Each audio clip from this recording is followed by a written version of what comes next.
मनुष्य का जब जन्म होता है तो उसके प्राणों की यात्रा बंद हो जाती है। जो यात्रा प्राणों की योनियों में होते हुए आती है वो रुकती है और आज मनुष्य का जन्म होता है। मनुष्य का जब जन्म होता है तब उसकी कर्मों के अनुसार उसका जन्म होता है और उसके जन्म के साथ में ही उसकी यात्रा शुरू होती है, शरीर की यात्रा शुरू होती है। प्राण आएंगे शरीर के अंदर, फिर शरीर यात्रा करेगा प्राण को लेते हुए, प्राण के साथ चलते हुए।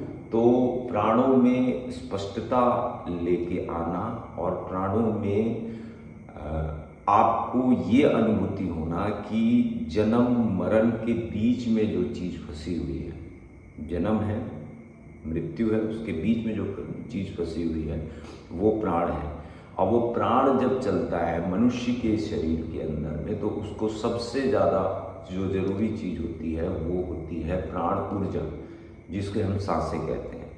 योग अभ्यास में सबसे पहले उसको गहरा करते हैं या उसे मजबूत करते हैं या उसे जो भी शब्दों का चयन कर लीजिए आप। सबसे ज़्यादा जो ज़रूरी चीज़ होती है वो प्राण ऊर्जा होती है, उसी से प्राण चलते हैं और उसी से ही आपको स्वास्थ्य और आपके शरीर की जितनी भी कार्य क्षमता है बढ़ती है। जितना ज़्यादा प्राण ऊर्जा आपकी मजबूत होगी उतनी ज़्यादा आप में स्पष्टता आएगी और आपकी जो शरीर है और शरीर का जो निर्माण है या शरीर की जो कार्य क्षमता है वो बढ़ते जाती है।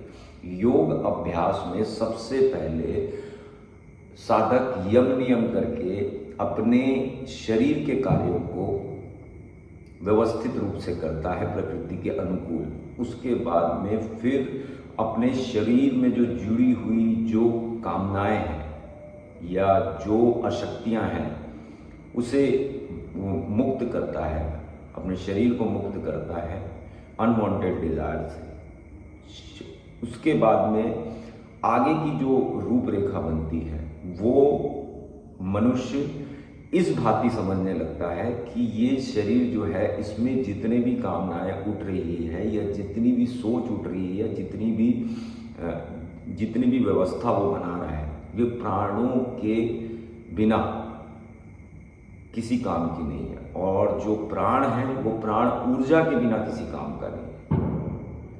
सांसों के बिना साधक हो या कोई भी मनुष्य हो वो अपने साधना में या अपने जीवन में या किसी भी चीज़ में वो कुछ नहीं कर सकता। जैसे मान लीजिए एक उदाहरण से कि मेरा ये शरीर है, मेरा ये शरीर जीवंत कब तक है जब तक इसके अंदर में प्राण है। और ये जो प्राण है ये जब तक रहेंगे जब तक मैं जीवंत रहूँगा। और अगर इसमें स्पष्टता नहीं है, अगर मेरी प्राण ऊर्जा में स्पष्टता नहीं है और मेरी प्राण ऊर्जा छिन्न हो गई है, कामनाओं से भरी हुई है और कामनाओं की वजह से इसमें रुग्णता आई हुई है, मेरे जोड़ों में रुग्णता आई हुई है, मेरे जितने भी कार्यशील जो तत्व हैं वो छिन्न हो चुके हैं, तो मेरे जो प्राण हैं वो कोई भी कार्य करने के योग्य नहीं रहे, मेरे जो शरीर है वो कोई भी कार्य करने के योग्य नहीं रह जाएंगे।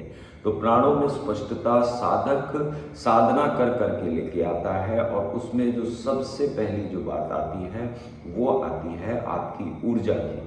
ऊर्जा इतनी गहन हो जाएगी कि मनुष्य सिर्फ अपनी प्राण ऊर्जा से ही लेने और ये छोड़ने से ही अपनी पूरी शरीर की जितनी भी आवश्यकता है उसी से ही पूर्ण करने लगता है। मनुष्य शरीर के अंदर में सबसे ज़्यादा जरूरी होती है उसकी सांसें, उसके बाद जरूरी होती है पानी जल और उसके बाद बारी आती है अन्न की।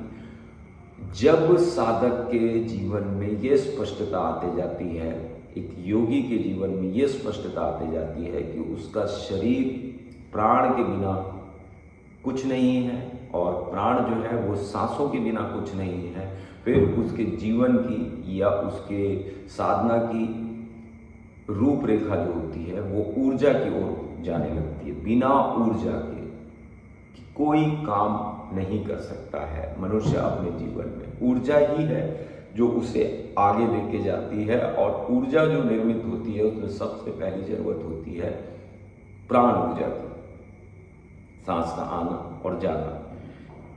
एक उदाहरण से समझिए आप कि